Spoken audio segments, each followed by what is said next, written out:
ऊष्माधारिता क्या होती है और विशिष्ट ऊष्माधारिता क्या होती है। एक शब्द जोड़ने से उसका अर्थ वर्थ सब बदल जाता है। ठीक है, तो इसके लिए सबसे अच्छा तरीका है कि आप सूत्र याद कर लो। इसको लिखते हैं S equal to delta Q upon delta T, है ना। और इसको बोलते हैं C equal to delta Q upon M delta T. अब इस सूत्र में पहले समझें कि इसमें है क्या। डेल्टा क्यू का मतलब ऊष्मा से है ना। तो ऊष्मा या तो उत्सर्जित होती है या अवशोषित होती है, या निकलती है या फिर सोखती आती है, इस तरह से, है ना। और यहाँ पर डेल्टा टी का मतलब है ताप में परिवर्तन करने पर। ताप में परिवर्तन का मतलब ये है कि मान लो हमारा जो पानी है वो 30 डिग्री सेल्सियस का है, तो हम दो तरह से इसका ताप घटा सकते। इसका या तो ताप बढ़ा दें या इसका ताप क्या करें, घटा दें, है ना।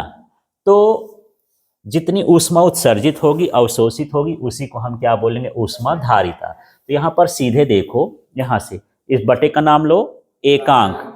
ये टी का मतलब हो गया ताप और डेल्टा का मतलब हो गया परिवर्तन। तो एकांक ताप परिवर्तन करने पर अवशोषित या उत्सर्जित ऊष्मा की मात्रा को ऊष्माधारिता कहते हैं। बस इतना सा परिभाषा है। तो किसी ऊष्मा परिवर्तन लिखोगे तो फिर उत्सर्जित अवशोषित न लिखना। ऊष्मा परिवर्तन तो दो तरह से होता है, तो उसी को हम ऊष्मा परिवर्तन न लिख के क्या लिख रहे हैं, उत्सर्जित या अवशोषित। ठीक है, तो देखना फिर से, किसी पदार्थ के, इसका नाम लो, किसी पदार्थ के एकांक ताप में परिवर्तन करने पर अवशोषित या उत्सर्जित ऊष्मा की मात्रा को ऊष्माधारिता कहते हैं।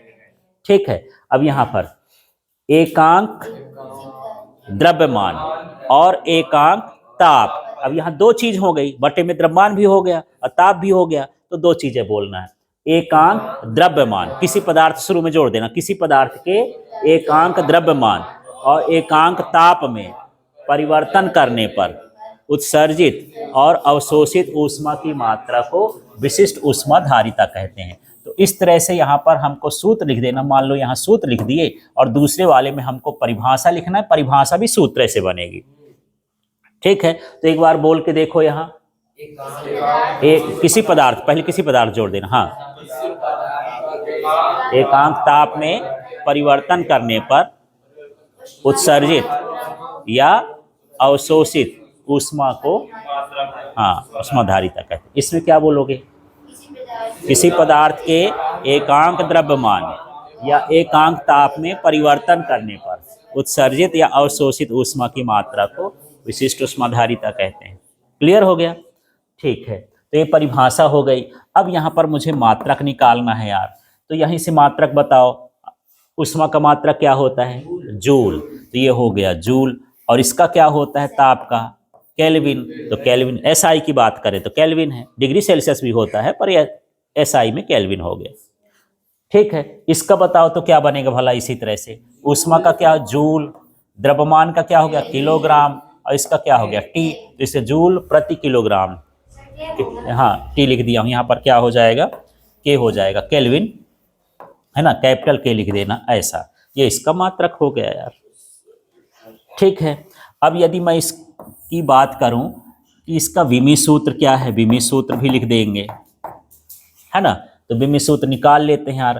क्यू का विमी सूत्र क्या होता है, Ml2T-2, और इसका क्या होता है, K। तो क्या बन गया, Ml2T-2 K-1 इसका। तो इसको रफ साइड निकाल के यहाँ इतना भर लिख देना, है ना। और यहाँ पर इसका बीमी सूत्र देखते हैं यार। इसका बीमी सूत्र क्या बनेगा बताओ, M, यहाँ पर क्या हो गया, Ml2T-2, और बटे में क्या हो जाएगा, M, है ना, ये M हो गया, और इसका क्या हो गया, K। तो इस तरह से सबका बीमी सूत्र लिखें। M से M कैंसिल हुआ तो L2T-2 K-1, इसका बीमी सूत्र बन गया। ठीक है, अब बात करते हैं द्रव्यमान पर कौन निर्भर करता है यार। देखो, ऊष्माधारिता निर्भर करती है कि विशिष्ट ऊष्माधारिता। अब यहाँ आपका दो तरह का दिमाग चल रहा होगा, है ना। दिमाग चल रहा है कि यार इस सूत्र में तो यम नहीं है, माने ये द्रव्यमान पर निर्भर नहीं करेगा, और इसमें यम है तो द्रव्यमान पर निर्भर करेगा। लेकिन सारा उल्टा मामला है। उल्टा मामला इसलिए है कि आपको बीमी सूत्र देखना है, वो सूत्र नहीं देखना। बीमी सूत्र में ये क्या आया, एम, तो ये द्रव्यमान पर निर्भर करता है, और इसमें यम आया नहीं आया, तो ये पदार्थ के द्रव्यमान पर निर्भर नहीं करता है। समझ में आ गया। तो इस तरह से तो इसमें जो पूरा खेल है इस सूत्र का है। सूत्र बन गया, सारा कुछ आप इसके लिख सकते हो। अब ये अलग अलग भी परीक्षा में आ जाता है कि उष्माधारिता किसे कहते हैं, उसका मात्रक आत्रक लिख दो, इस साइड का लिख दोगे। विशिष्ट उष्माधारिता किसे कहते हैं तो उस साइड का लिख दोगे। अंतर आएगा तो दोनों को लिख दोगे। तो अंतर जो है 3-4 क्वेश्चन का काम